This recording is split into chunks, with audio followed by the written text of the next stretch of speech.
Muy buenas noches a todos los que nos están sintonizando. Gracias por formar parte de este nuevo segmento de la CUPB, denominado CUPB Talks.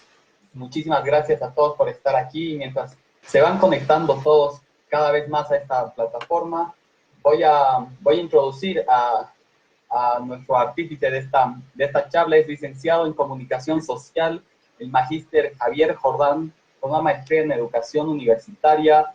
Ha tenido una especialización en estudios culturales y también en crítica literaria. Tiene una trayectoria internacional buenísima. Ha estado en eventos en Perú, Brasil y Cuba. Ha publicado 4 libros y, bueno, ha sido nombrado como un académico honorífico de la Academia de Historia Militar Boliviana. Javier, muy buenas noches. Ahí, muy buenas noches. Melanie, buenas noches a todos ustedes.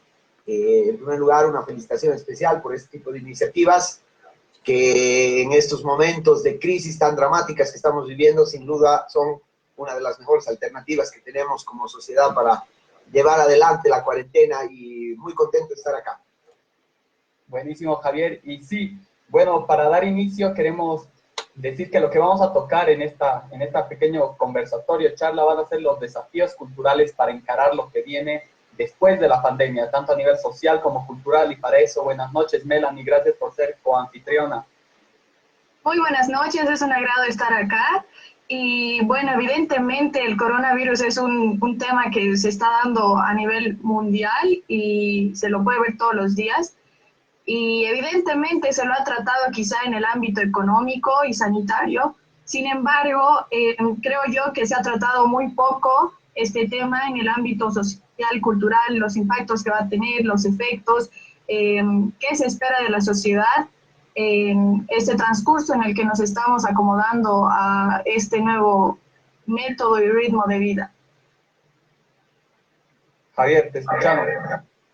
Bien, yo creo que todo lo que podemos nosotros analizar o prever o incluso intuir de lo que va a pasar aquí adelante como efecto de la cuarentena y como efecto de la pandemia mundial, está ligado a que tenemos que tener conciencia de que esto lo va a cambiar absolutamente todo.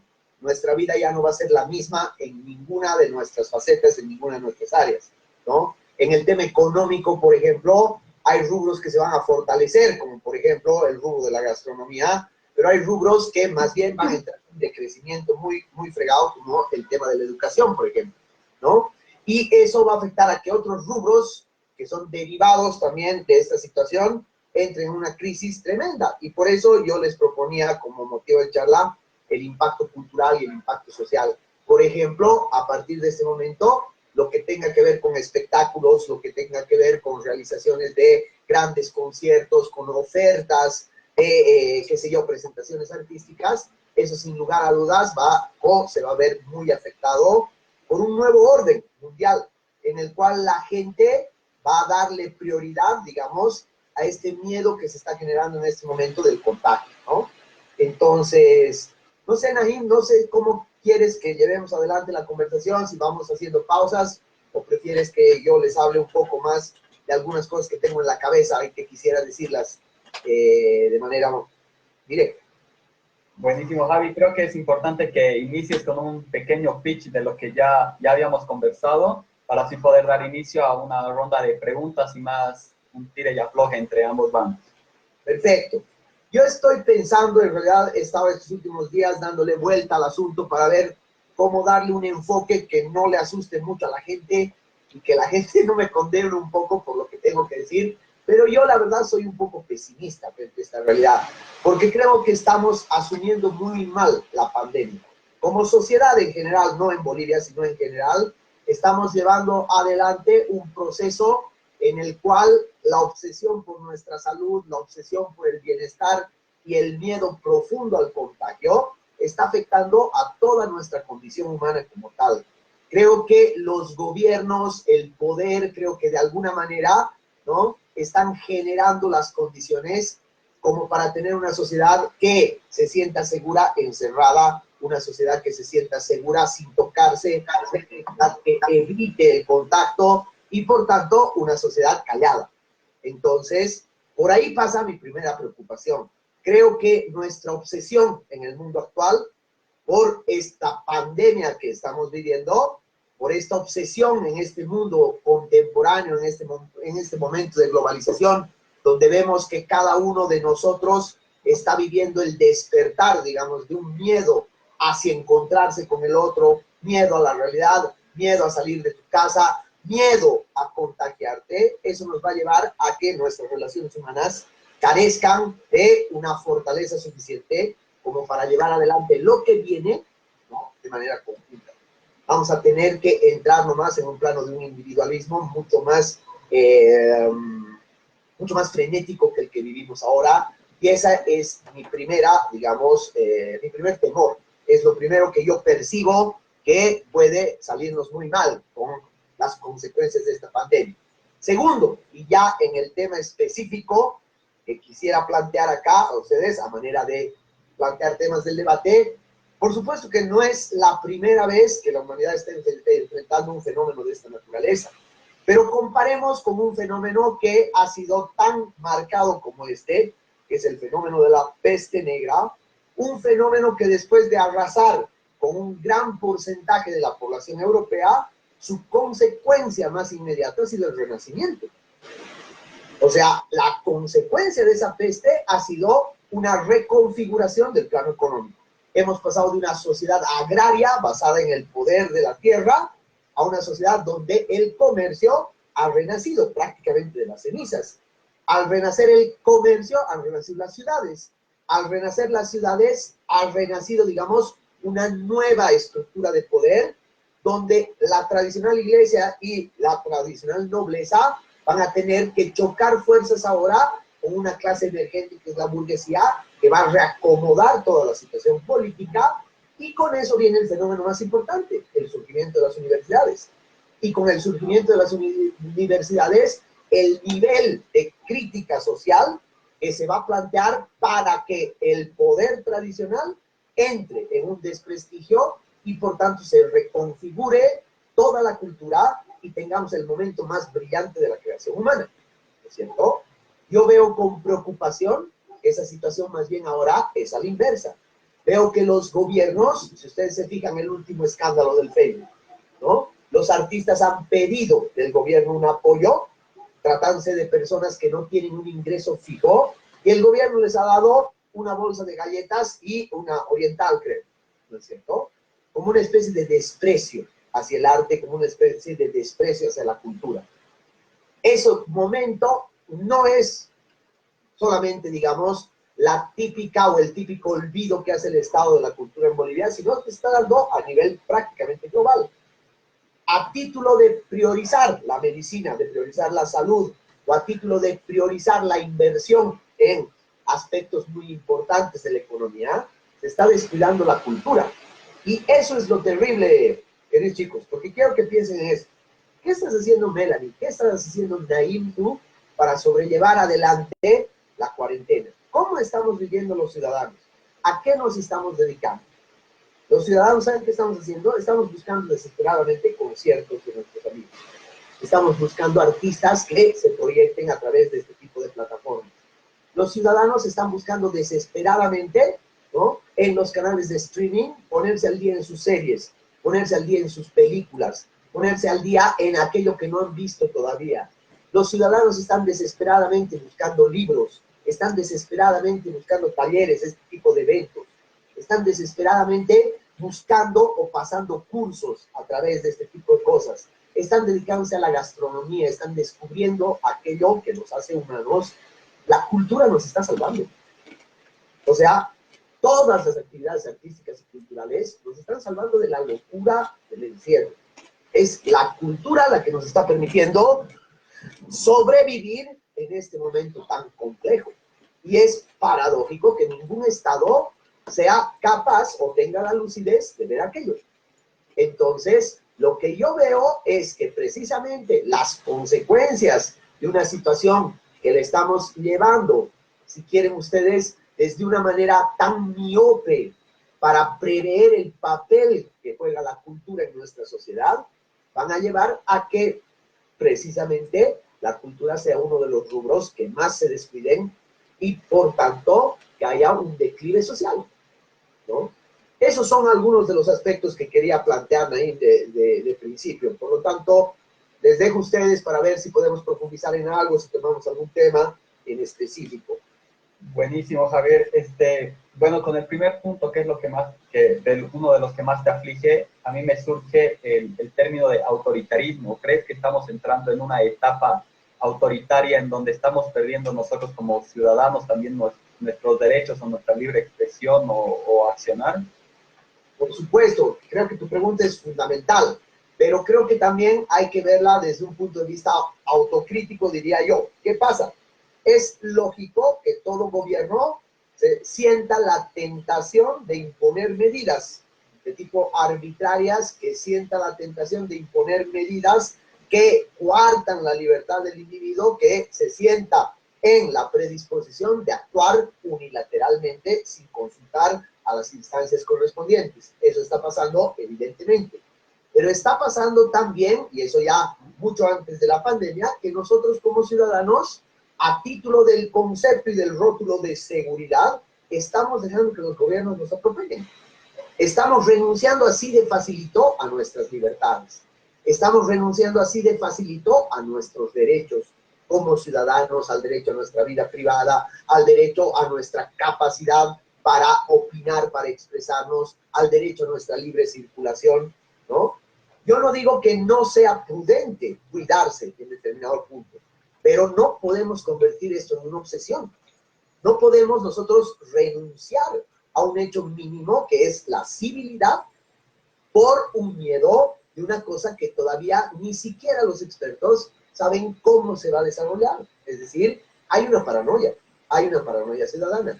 Estamos nosotros, de alguna manera, actuando, he leído en algún lado, como niños que nos dejamos, si quieren ustedes, imponer una serie de cosas que ni sabemos si funcionan o no. Porque la prueba ahorita está en el Facebook, ahorita a las personas que están viendo busquen. En América Latina, ¿dónde ha funcionado mejor? Esto es en el Uruguay. Y en el Uruguay no hay ninguna prohibición como tal. En Suecia no hay prohibiciones como tal. Es una educación ciudadana que ha dicho, bueno, hasta este punto tengo libertades, yo voy a hacer este tipo de cosas, pero en sociedades como las nuestras, ¿no? Estamos yendo nosotros, guiándonos por cosas que provienen de no sabemos dónde. Es decir, por medidas que no garantizan en absoluto, ¿no?, que esto se propague o no. Lo más probable es que todos nos contagiemos. Y lo más probable es que de todos los contagios, solamente una pequeña proporción, los que están en población de riesgo, mueran. Entonces, a mí me parece excesivo. A mí me parece deliberadamente excesivo todo lo que está aconteciendo con nuestras medidas. Y ahí viene lo que tú decías, Narim, ¿no? Nosotros mismos, de alguna manera, estamos solventando una especie de autoritarismo que proviene de nuestra propia aceptación. Y este actuar ciudadano que tú dices en sociedades como la nuestra, ¿crees que tenga algo que ver con ese sentido paternalista que le tenemos al Estado, de depender tan netamente de las decisiones?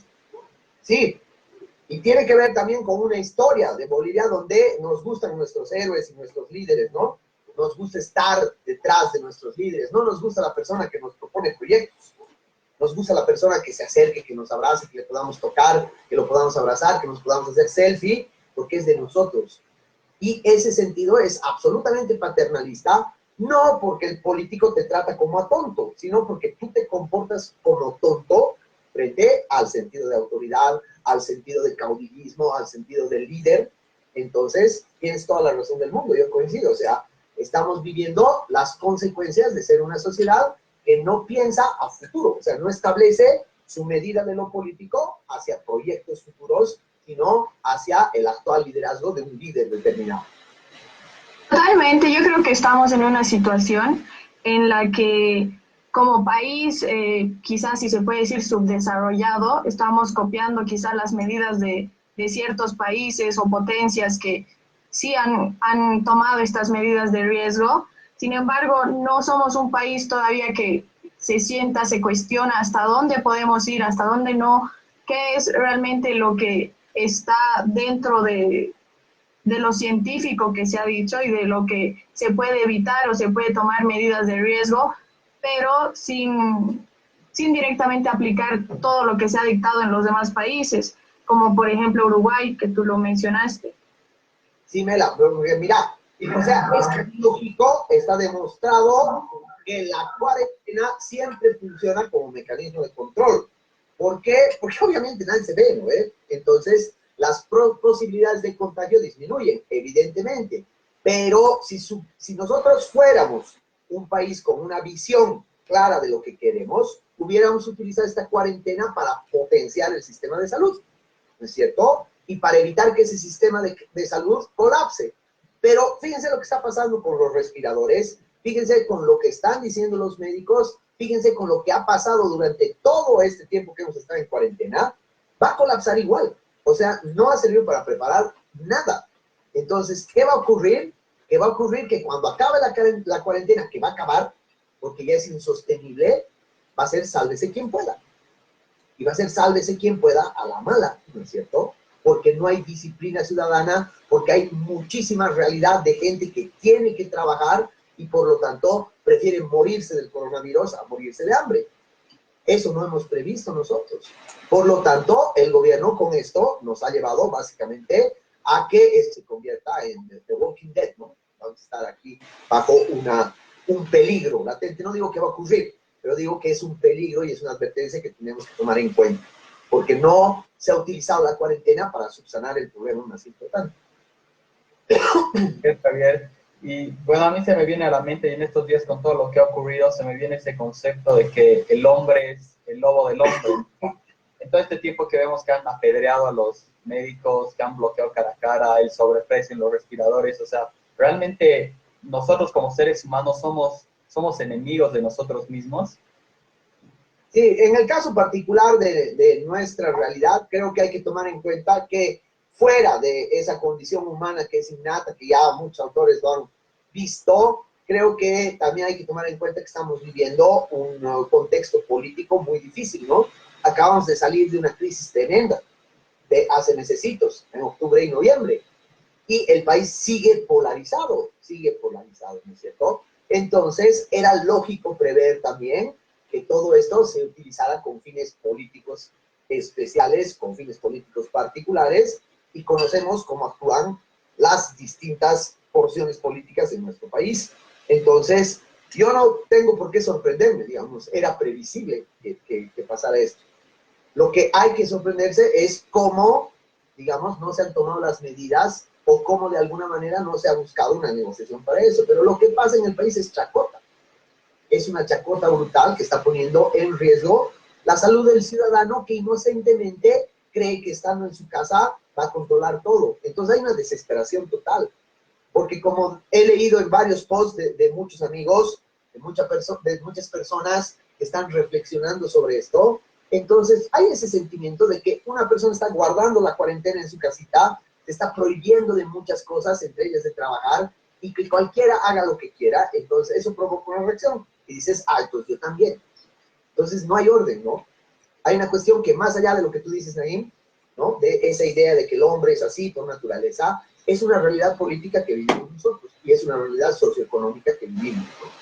O sea, nos ha tocado en un momento muy difícil afrontar una cuarentena mundial, o sea, estamos fregados por doble partida, creo yo. Totalmente, incluso yo creo que, como decías, no vamos a volver a ser los mismos porque precisamente todos estamos temerosos de salir de casa, entonces esta metodología virtual está entrando muy fuerte en lo que es el campo de la educación, del trabajo. Ahora, como diría el sociólogo Bauman, ¿tú crees que este es un proceso, este es un avance o un retroceso? Porque lo que diría Bauman diría que hay una élite que está premiada con esta posibilidad de conducirse por el mundo virtual. Sin embargo, también hay los confinados locales que están condenados a sobrellevar todo lo que viene desde afuera. ¿Tú crees que es un avance, un retroceso que marca más la diferencia entre estos grupos? Ya, voy a tratar de responder eso, Melanie, desde mi experiencia personal, por lo tanto, tomen esto como una experiencia absolutamente subjetiva, ¿ya? No como una realidad de hecho. Evidentemente, yo estoy dando clases virtuales tanto en UPB como en San Simón, y evidentemente hay diferencias abismales. Evidentemente, la capacidad de ciertos grupos, de ciertos sectores, de ciertos estudiantes para tener acceso más o menos cómodo y confiable a poder pasar clases virtuales no es absoluto, no es del 100%, pero evidentemente también la universidad ha fracasado, la universidad pública ha fracasado en cuanto nunca previó esto.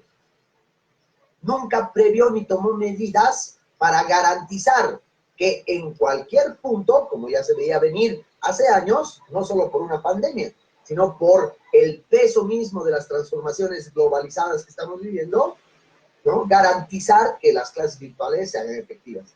Entonces, ¿qué ha pasado en la universidad pública? ¿Qué ha pasado en San Simón? El rector, que es un cero a la izquierda, ¿no? Ha usado esto con fines absolutamente políticos, ha agarrado a su banda de estudiantes y a su banda de docentes para prohibir las clases virtuales, sobre pretexto de que no todos tienen acceso, lo cual es una mentira, o es una verdad a medias mínimamente, ¿no? Porque hay muchísimos estudiantes, créanme, más del 50% en cada curso mío, que sí o ha hecho los esfuerzos o sí tenía garantizado de alguna manera un ingreso a eso. Por lo tanto, la decisión institucional de la universidad es una vergüenza en prohibir, tan vergonzoso que ha tenido que cambiar de idea, ¿no? Y después decir, sí, está bien que se den clases virtuales y oficializar estas clases virtuales, dejando en situación de retraso a mucha gente y generando un conflicto total que ahora ni siquiera los propios docentes saben llevar adelante bien, porque muchos tienen dificultades para el manejo de estas redes y los estudiantes también, no solamente de acceso, sino de manejo, ¿no? No ha habido nunca una capacitación, la capacitación se está haciendo recién. Entonces, esta situación, Melanie, va más allá, digamos, del hecho de dividir la sociedad entre los que pueden y los que no pueden. Por supuesto, ese es un territorio muy importante, pero va sobre todo a explicarnos cómo una universidad, en este caso pública, ha sido incapaz de tener siquiera la posibilidad de enfrentar este proyecto, como lo han hecho varias de las universidades privadas, ¿no? Casi de manera natural, digamos. No ha sido traumático para ustedes, me imagino. No ha sido para nosotros, docentes, traumático ingresar a esto casi de manera inmediata y perder el menos tiempo posible. Entonces, lo de San Simón es un ejemplo claro del fracaso de un sistema educativo. ¿Por qué? Porque está politizado. Porque está absolutamente politizado, porque el rector todavía está pensando en hacer campaña para su partido favorito y no se ha dado cuenta de las consecuencias tremendas en el plano educativo que tiene eso. Claro, y que debe ser un devastador. Claro. Y por otro lado, tal vez tocar el tema de que, no sé, por ejemplo, al boliviano no se le puede quitar ni su cerveza, ni su comida, ni sus fiestas. ¿Qué predicciones tienes tú con lo que vaya a pasar con el carnaval y todos estos espectáculos nacionales que nos encantan y que no podemos parar? Habría que preguntarle al alcalde de Clisa, ¿no? ¿Qué piensa ella sobre detener sus fiestas? O sea, yo creo que aquí hay varias cosas que hay que poner en cuenta. No se trata, como he dicho siempre en clases, la cuestión de las fiestas, particularmente las que tienen un carácter religioso, no son pues solamente un pretexto para chupar o para comer, sino que tienen un valor muy importante dentro de lo que es la reproducción cultural, ¿no? Entonces es muy difícil que no se reinventen formas para llevar adelante las fiestas. Pero en eso tenemos que tratar, y yo no veo cuál puede ser la salida rápida, tratar de que eso, ¿no? De aquí a futuro, pueda verse y pueda analizarse desde un punto de vista de una verdadera o de un verdadero noción de civilidad. Fíjate, a duras penas, pero a duras penas, se ha logrado que no se realice el corso, ¿no? Porque los bailarines estaban desesperados de bailar y les valía madres si Quipaya se estaba hundiendo hasta el tuétano o qué. Entonces, creo que ahí, más que una cuestión que tenga que ver con nuestros vicios o con nuestra cultura de la diversión, tiene que ver con una educación ciudadana. Con respecto a que está muy bien pero tenemos que llegar a un grado de negociación y de ser tolerantes con los derechos también de los otros, ¿no?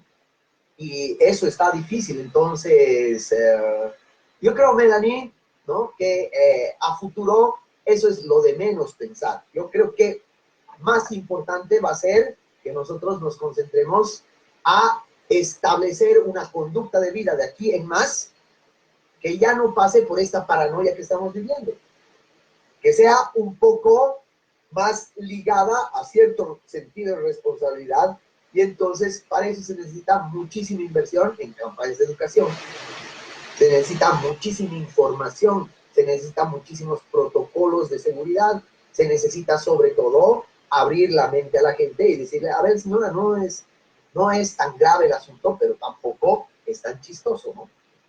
Creo que por ahí pasa el asunto.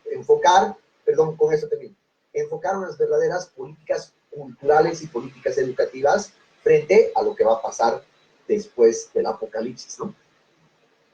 Buenísimo, Javi. Y a raíz de esto me surge una pregunta. O sea, hay ese principio básico de Aristóteles de que somos seres sociales, ¿no? Por naturaleza. ¿Qué va a pasar? O sea, ahorita estamos en aislamiento, vamos a seguir así. ¿Crees que ese principio se pueda vulnerar y nos podamos transformar, o en esencia vamos a seguir siendo seres que viven en sociedad y necesitan y dependen de esta para surgir? Yo creo que, o sea, nuestra condición de ser seres sociales no va a cambiar en lo absoluto, porque no podemos existir individualmente al margen de otros, ¿no es cierto? Pero lo que me preocupa es que esa condición de socialidad se va a ver afectada por la presencia del miedo. Es una presencia fantasmal, es una presencia fantasmagórica que se materializa en que quieras tú salir a la calle vestido de astronauta, ¿no?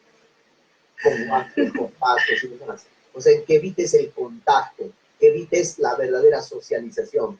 Esto ya se venía a venir, no necesariamente por una pandemia, ¿no? Fíjense cómo, de alguna manera, la obsesión del ser humano por la salud y por el contagio se ha hecho específico a partir de momentos concretos. O sea, el primer punto, lo primero que nos debería a nosotros preocupar es cuando estalla el virus del SIDA.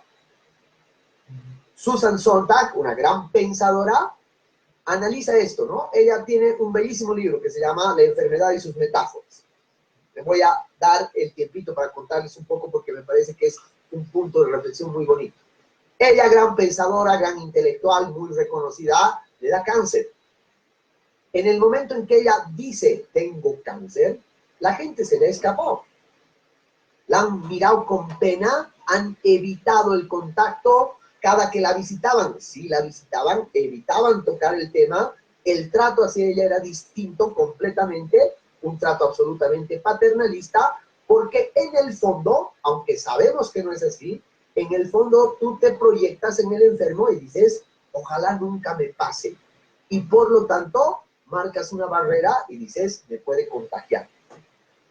A partir de esa experiencia personal, Sontag hace un ensayo hermosísimo en el que te dice, esto ha pasado con la peste negra, esto ha pasado con la lepra, esto ha pasado con la sífilis, esto ha pasado con absolutamente todas las enfermedades sociales. La sífilis en Inglaterra se llamaba la enfermedad francesa, porque los ingleses asumían que la sífilis solamente se podría haber generado en la sucia o en las sucias ciudades francesas. Por lo tanto, la enfermedad no solamente está marcada por un miedo al contagio, sino está marcada por una exclusión. A ver, pregúntenle a la gente, ¿qué opinan ahora de los chinos? Su primera reacción va a decir, por culpa de esos perros, ¿no? Hay esto. Entonces, ¿qué está ocurriendo? Que el miedo social al contagio, la desesperación por el contagio, es una cosa que la sociedad ha mantenido a lo largo de todos los tiempos. Y eso ha generado exclusiones a grandes grupos sociales, exclusiones por nacionalidad, exclusiones por enfermedad, exclusiones por características físicas. Ahora bien, de un tiempo a esta parte, y ustedes no me lo pueden negar, vean el Facebook, vean los posts, escuchen el discurso de la gente, estamos obsesionados con la salud. Estamos obsesionados con vivir bien, con comer sano, con tener una vida light, con ir al gimnasio, con mostrarnos físicamente lindos, pero el tema central es vivir bien, ¿ya? Yo siempre les digo esto a mis estudiantes a modo de broma, ¿no? Yo no entiendo esta obsesión por la salud. No entiendo esta obsesión por prolongar tu vida más de lo que tu vida está programada para vivir. Yo no entiendo esta obsesión de estar sano hasta el último, porque hasta donde yo sé, nadie se ha muerto sano. Nadie se muere de sano. ¿No ve? Algo tiene que estar mal. Entonces, cuando te mueres, seas sano, ¿no? O no, igual eres comida de los gusanos. Por lo tanto, al convertir esta obsesión, que a mí me parece absurda, por la salud, estamos convirtiendo la pandemia en otra obsesión y en la cuarentena en otra obsesión. Y eso va a llegar a que, perdón por haberme extendido tanto, querido, a que nuestra condición social esté limitada por una conducta profiláctica, ¿no es cierto? Por salir vestidos de astronautas. Entonces, ¿qué sentido tiene vivir así? ¿Qué sentido tiene vivir en una sociedad así? Creo que esas reflexiones pasan por lo ético, pasan por las concepciones de vida y pasan también por asumir una posición un poco más crítica frente a eso. No se trata de actuar como robots y de decir, no voy a salir, me voy a quedar en mi casa y voy a estar a salvo, porque no es del todo cierto. Así es. ¿Y tú crees que todo este pánico colectivo, todas estas tendencias que van surgiendo, ¿a qué son debidas? Puede ser a la falta de información de la gente, a la falta de acceso o falta de interés propio de acceder a estas. No, porque no creo que en este caso sea de interés, porque más bien estamos con mucho tiempo para buscar y estoy segurísimo que la gran mayoría de la gente ha buscado información. El problema es que no hay información. O sea, la información que hay es completamente contradictoria. Nadie sabe, perdón, pero nadie sabe un carajo de este virus. Nadie sabe cómo detenerlo, nadie sabe cómo ha comenzado a ciencia cierta, nadie sabe cómo se va a comportar, nadie sabe cómo va a mutar y nadie sabe cómo controlarlo. Entonces, ¿qué tenemos? Tenemos documentos científicos de Oxford que nos dicen una cosa, pero el documento científico elaborado en la China nos dice otra. ¿A cuál accedemos? Y tenemos un gobierno que nos dice, bueno, carajo, aquí hay cuarentena. Pero no nos da información. No nos da el número real de contagiados, por ejemplo. Nos maman. Nos da cifras en base a las pruebas que hacen. Para una población de 1 millón de habitantes, como Cochabamba, te hacen una prueba de 25 personas. O sea, ¿qué datos real puedes tener? Creo que en este caso no es, digamos, la ausencia que tiene la sociedad de buscar información. Creo que no tenemos en este mundo, mira la paradoja, en este mundo de las redes, en este mundo globalizado, en este mundo de la información inmediata, no tenemos parámetros, no tenemos información fidedigna sobre la cual basarnos. Lo único que Totalmente. tenemos es datos. Yo creo que estamos ante un bombardeo de información, pero como dices, es información que por un lado nos dicen sí, luego nos dicen no, entonces estamos en una situación de qué hago, a quién sigo, y a lo único que nos toca acatar es a lo que se dicta políticamente, que es la cuarentena y acostumbrarnos a ese ritmo. Claro, y ese es lo peligroso, ¿no? Porque esa cuarentena no sabemos exactamente cuánto bien nos va a hacer. Como digo, y eso tiene que entender la población, tiene que estar alerta, por lo menos consciente de esto, ¿no? La cuarentena hubiera servido de mucho si se hubiera precautelado, por ejemplo, la inversión en salud para que el sistema no colapse. Pero tengamos por seguro de que esto va a crecer y que ya no estamos para sostener una cuarentena, ni económica, ni política, ni socialmente. Bolivia está como para sostener una cuarentena. O sea que ahorita, básicamente el gobierno nos las ha planteado muy clarito, ¿no? Sálvese quien pueda. Y eso no tiene que generar pánico. Eso lo que tiene que generar más bien es muchísima reflexión, muchísimo comportamiento y muchísima responsabilidad frente a ti, frente a tu familia y frente a los otros. Pero lo peor que podemos hacer esto es enfrentarlo con paranoia, ¿no? Con esa obsesión, con esa idea de que básicamente estamos a los pies del apocalipsis. El mundo va a salir de esto más rápido de lo que pensamos. pero cuidado que las consecuencias que se vengan nos transformen en una sociedad de androides, en una sociedad que se esconde de sí misma, en una sociedad de, si no me equivoco, ha sido el propio Bauman el que dijo antes de morir, alguna cosa así, no con respecto a la pandemia, sino contra toda la sociedad. Es un mundo de avestruces, ¿no? Que al primer soplido de destemplanza esconde la cabeza. Entonces, eso es peligroso. Claro, igual, complementando lo que dices, a pesar de que tenemos un acceso limitado a información o información verdadera, nos damos el lujo de estar viendo en redes o compartiendo un montón de fake news, ¿no? Y que eso creo que también está jugando un rol fundamental en el comportamiento ciudadano. Y más que fake news, también, o sea, hay dos problemas. Uno, el que compartimos noticias falsas. Porque esta es la gran paradoja de las redes sociales, ¿no? Que tenemos acceso a la información a un clic. Pero como dice Humberto Eco, nos hemos vuelto flojos porque no verificamos la información. Entonces, ¿qué pasa? Nos quedamos con la primera información que tenemos. No corroboramos.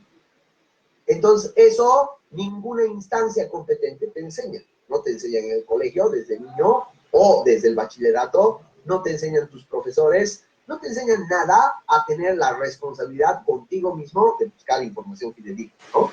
Entonces, compartes la primera cosa que ves. Y segundo, se debe también, el otro punto, a que no sabemos en realidad cuál información poder compartir porque le damos preferencia a esa información que coincide con mi manera de pensar.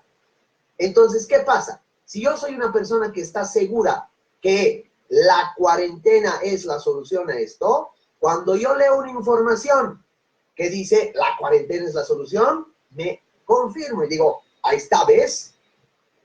Pero ya no tengo la capacidad de poner en tela de juicio eso, buscando otra información complementaria, porque nos hemos vuelto miedosos también ante la contradicción, es decir, ante que nos contradigan. Entonces, son todos los peligros, todas las cosas que están generando un estado así de, ¿cómo definirlo? Es un estado de confusión total frente a los hechos. Pero reitero. Yo creo que por otro lado también ideas perjudiciales para poder entender y como dice, reflexionar, razonar sobre las medidas que estamos acatando, es también el hecho de que Latinoamérica, y quizá puedo hablar por Bolivia, somos una cultura que todavía cree en los cuentos místicos, en que es castigo de la Pachamama y cosas así. ¿Tú crees que este es un perjuicio o es más bien algo que nos salva de no caer en la paranoia? Ahí está el que quería tocar desde el principio, pero lo voy a ampliar un poco, ¿ya? Fíjate tú que cuando hablábamos de la pandemia de la peste negra en Europa, que da origen al Renacimiento, uno de los puntos cruciales es el siguiente. La gente en el Renacimiento, dominada por el pensamiento que de alguna manera estaba en manos de la Iglesia, ¿no es cierto?, asume la pandemia como un castigo de Dios. Por lo tanto, la asume como el apocalipsis, como el momento de la destrucción total. Pero cuando la gente asume y toma conciencia real de que este asunto es más humano que divino, entonces ha venido el cuestionamiento de la Iglesia. Ha venido el cuestionamiento ante la fábula de la Iglesia, ¿no es cierto? Y la universidad ha contribuido muchísimo a eso. El pensamiento ha contribuido muchísimo a esa situación. Hoy día, lastimosamente, se está dando la situación inversa. Es una paradoja del mundo globalizado en esta sociedad donde ha triunfado la ciencia y el conocimiento. Cada vez más el sentido de religiosidad de la gente está volviendo a que las iglesias tengan una participación importante en las instancias de decisión. Fíjate, el Parlamento brasilero está repleto de pastores y de miembros activos de distintas iglesias. Fíjate quiénes son nuestros candidatos. Fíjate qué partido nos gobierna y cuál es su discurso, ¿no? Yo no digo que esté mal creer o no creer. Lo que digo es que estamos perdiendo una cuestión fundamental: separar la iglesia del Estado. Y cuando nosotros tenemos un pensamiento religioso que no separa la creencia, la fe del Estado, entonces, por más católico, por más cristiano, por más mormón o por más testigo de Jehová que seas, eres igualito a una persona que cree en sus supersticiones. Es lo mismo, no hay diferencia. No hay diferencia alguna. Entonces, esa es una problemática seria, Melanie, ¿no? No tiene nada que ver solamente con las tradiciones culturales o con creer en la chuchuca o creer en el tío o con creer en el cucula. Tiene que ver con un comportamiento en el cual la gente mezcla su fe, sus creencias, mezcla con el sentido del bien social, de la razón, etcétera, etcétera, y es incapaz de explicarse las cosas como debería explicarse. Eso es peligrosísimo, porque no está en la gente común, está en el Estado, está metido en los partidos políticos, está metido en las organizaciones sindicales, está metido en las instituciones educativas, para inaugurar el año académico. Han hecho misa en una universidad que no es confesional. Entonces, por ahí hay una alerta peligrosa. No, repito, por favor, no quiero que se me malinterpreten ni ustedes, ni el querido y distinguido público.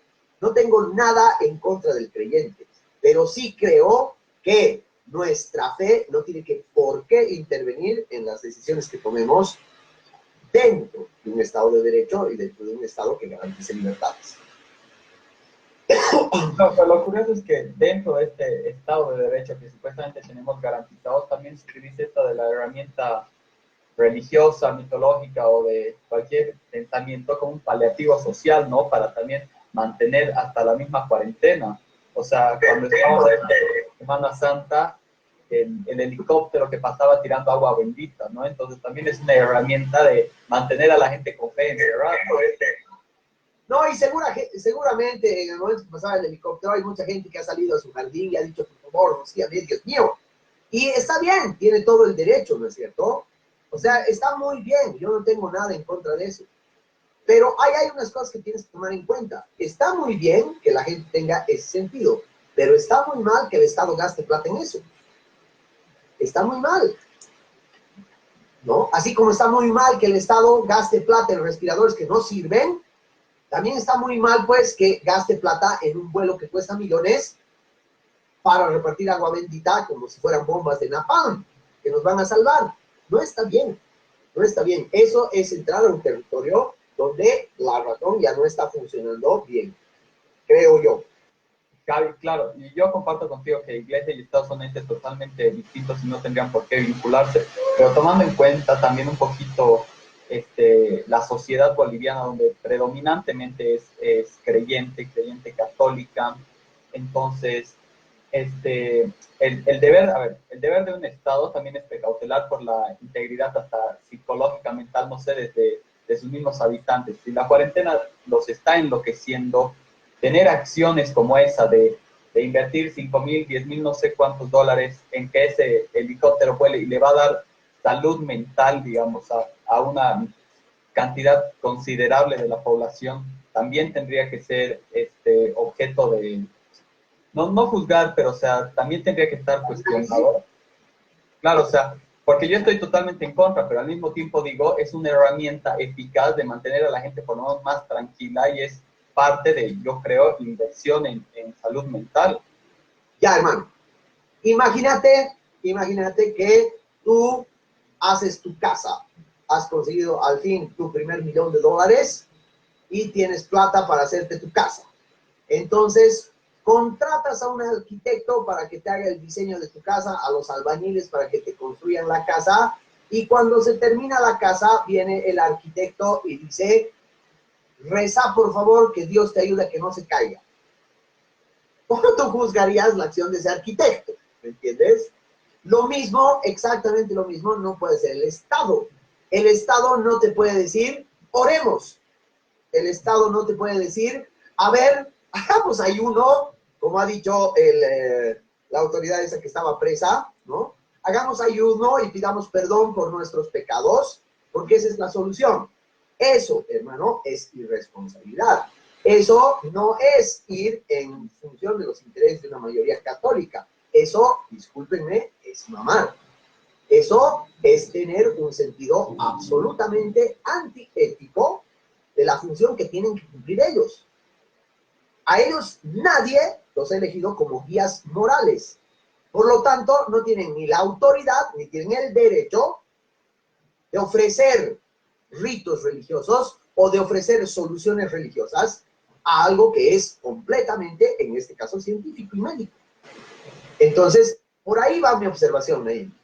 Que tengan buenas o malas intenciones, está bien. La presidenta puede dar en su discurso y decir, a ver, a todos ellos, a esos creyentes, si quieren rezar, recen, y si eso les va a ayudar, muy bien. Pero yo como presidenta me voy a romper para mejorar el sistema de salud. Eso es lo que tú esperas de un presidente. No que te diga, hagan algo. ¿No es cierto? Esa es la idea. Por la parte de la educación, tú decías, Javi, que era muy importante invertir tiempo, dinero y quizá esfuerzos físicos para poder lograr un buen plan de educación para que la gente se entere de que la cuarentena no es una buena solución. Sin embargo, a raíz de este bombardeo de información que tenemos y todo, ¿cómo el ser humano lograría encontrar quizá el guía que vaya a conducir este plan?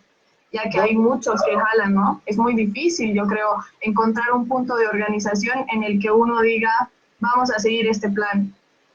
No, Melanie, es que tienes toda la razón del mundo. Tal vez yo me he expresado mal o yo no me he dejado entender, porque yo creo, o sea, por mi profesión, por convencimiento profesional, yo necesariamente estoy obligado a creer que uno de los puntos que contribuye a solucionar momentos de crisis es el derecho a la información, ¿no es cierto? Como comunicador, tengo que necesariamente yo entender que el derecho a la información implica desarrollo de políticas comunicacionales. Pero como comunicador también sé que esas políticas comunicacionales no se improvisan, pues, no nacen de la noche a la mañana, no se pueden hacer así por así. Entonces, ¿qué es lo que debería haber estado haciendo el Estado todo este tiempo? Desarrollando esas políticas de información.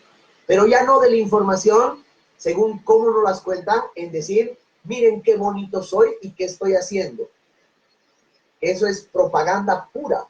Estoy hablando de políticas de información pública en que le digas al ciudadano, bueno, estamos en una crisis jodida. Esto está pasando. Hemos visto que hay estas alternativas y que están funcionando estas. Por lo tanto, tú como ciudadano, toma esta determinación en base a esta información que tenemos. El problema es que esa información no hay. No tenemos. El Estado no se ha ocupado de recopilar este tipo de información que sea útil para nosotros, que nos diga certeramente, bueno, ¿qué voy a hacer? Voy a ir a trabajar 3 veces por semana. ¿Eso es una buena medida? Sí, aquí está comprobado. ¿Qué hago si me contagio? ¿No? ¿Tomo esto o no tomo? Sí, no, esto sí, esto no. ¿Qué hago para evitar contagiar a otros? Esto sí, esto no. Seguimos andando con barbijos. Y la mayoría de la información que yo he leído ahora es que esa huevada no sirve para nada. Y seguimos por ley andando con barbijos. Entonces, ese es el problema que tenemos, ¿no? El Estado, y cuando me refiero al Estado, esto quiero aclarar, por favor, me refiero a todas las instancias que tienen que ver con los gobiernos municipales, gobiernos departamentales, el gobierno nacional, etcétera, etcétera. Ninguna de estas instancias le ha tirado importancia a esa información que requerimos, ¿no es cierto? Nos están vendiendo el charque o nos están haciendo rezar. Entonces, eso creo que es lo importante y lo urgente de resolver en este momento. Interesante todo lo que nos dices, sí, realmente estamos de acuerdo contigo. Retomando un poquito, ya para finalizar, igual, lo fundamental de esta charla o el eje principal era la cultura. Entonces, ya llegando al final de esta charla, ¿a qué nos vamos a afrontar? O sea, va a haber un declive total de la producción nacional y hasta internacional de artículos culturales, va a haber una caída drástica en el mercado de uso y consumo también de esta actividad. ¿Y qué es lo que espero? O sea, ¿qué crees que nosotros como humanos también demandemos ante esto? Ya. Bueno, en primer lugar, Naim, para que no te sientas tan mal, yo creo que absolutamente todas las cosas que hemos hablado tienen que ver con la cultura. O sea, absolutamente todo de lo que hemos hablado es desde el enfoque cultural, ¿no es cierto? Tanto desde el punto de vista religioso como desde el punto de vista incluso de nuestras relaciones humanas, que es todo lo que hemos hablado, es parte de la cultura. Ahora, si nos centramos en esa parte de la cultura que son las expresiones artísticas, entonces, desde ese punto de vista, como te digo, de acuerdo a lo que estamos viviendo ahora, yo honestamente para la producción artística la veo un poco difícil. ¿Por qué? Porque básicamente creo que de seguir esta tendencia del encierro, de seguir esta tendencia del ciudadano que no quiere salir y contagiarse, los primeros en ser afectados, por ejemplo, van a ser aquellos artistas que viven del espectáculo público. Los que colman teatros, los que llenan estadios, los que hacen espectáculos en la calle o en ciertos centros culturales. Si la tendencia de la gente es a cuidarse, a no contagiarse, entonces en declive se viene en negra para esos productores. Entonces, ¿qué vas a hacer? ¿Tú crees que esto alguna vez va a sustituir el teatro? ¿Un concierto en vivo? Estamos jodidos. Y estamos viendo cómo, de alguna manera, la cultura nos está salvando de la locura. Entonces, ¿qué tiene que pasar? Ahí sí que hay que darle absolutamente toda la responsabilidad a que el Estado haga, al igual que tienen que hacer políticas comunicacionales, tiene que establecer políticas culturales que permitan que las actividades artísticas por lo menos encuentren espacios de representación. ¿No es cierto? Tiene que haber un trabajo cuidadoso en el cual no se trata solamente de financiar a los artistas, de darles plata para que gasten como quieran. Yo creo que se trata de garantizar un poco lo que decías tú o lo que decía Melanie también al principio. A ver, hay que entender que el arte no solamente es la producción de obras de arte, sino implica el consumo e implica la industria artística. El Estado tendría que garantizar eso y además hay que, de alguna manera, utilizar todas las herramientas y todos los recursos que tenemos para formar públicos, pues. Porque eso también es una responsabilidad, ¿no es cierto?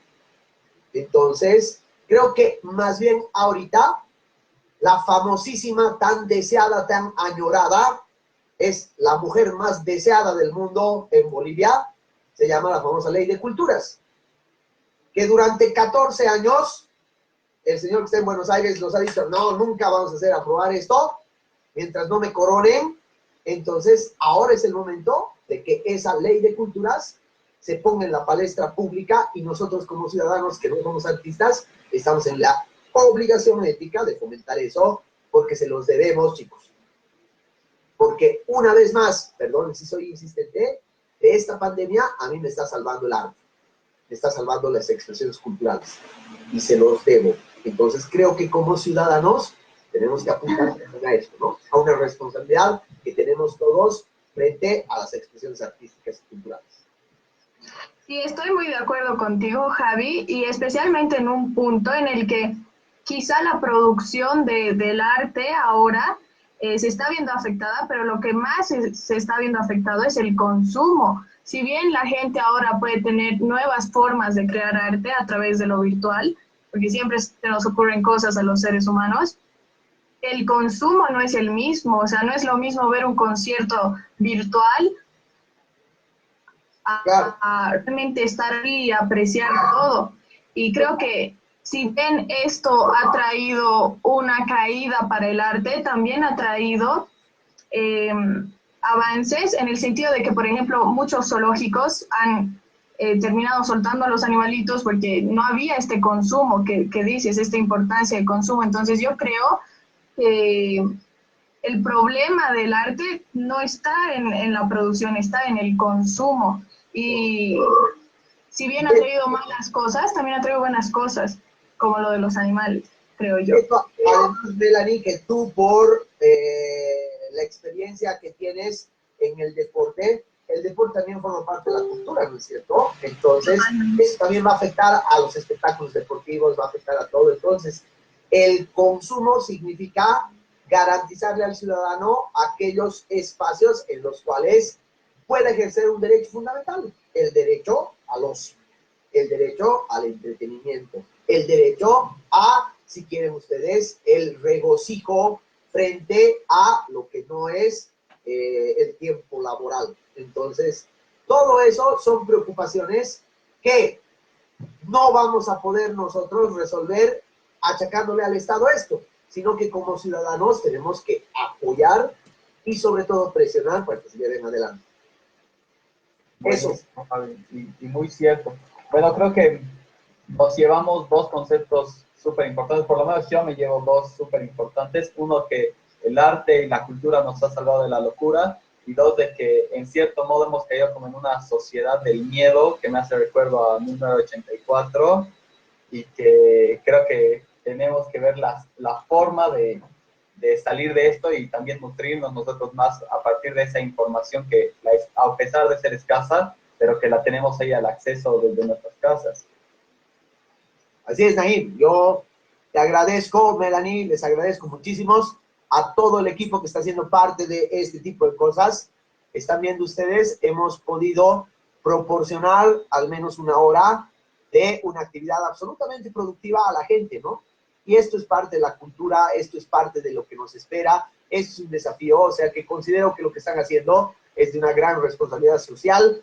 Me permito felicitarles por este proyecto que están emprendiendo. Y pues a todos ustedes muchísimas gracias por su atención y cuando quieran a su disposición. Besos y abrazos, Basura Jordán. Muchas gracias. Realmente es buenísimo, yo creo, hablar de este tema contigo, Javi, porque lo que te caracteriza es siempre la honestidad ante todo y lo divertido con el método divertido en el que dices las cosas. Así que creo que este emprendimiento es una buena idea para distraer a la gente. Y como dices, cualquier tipo de arte en este momento tiene el efecto de salvarnos de la locura, porque realmente todo está saturado con información sobre el corona y cuán malo es, todos los efectos negativos. Entonces espero que les haya gustado mucho este canal, chicos, y que lo sigan bien. Me alegro que te haya divertido.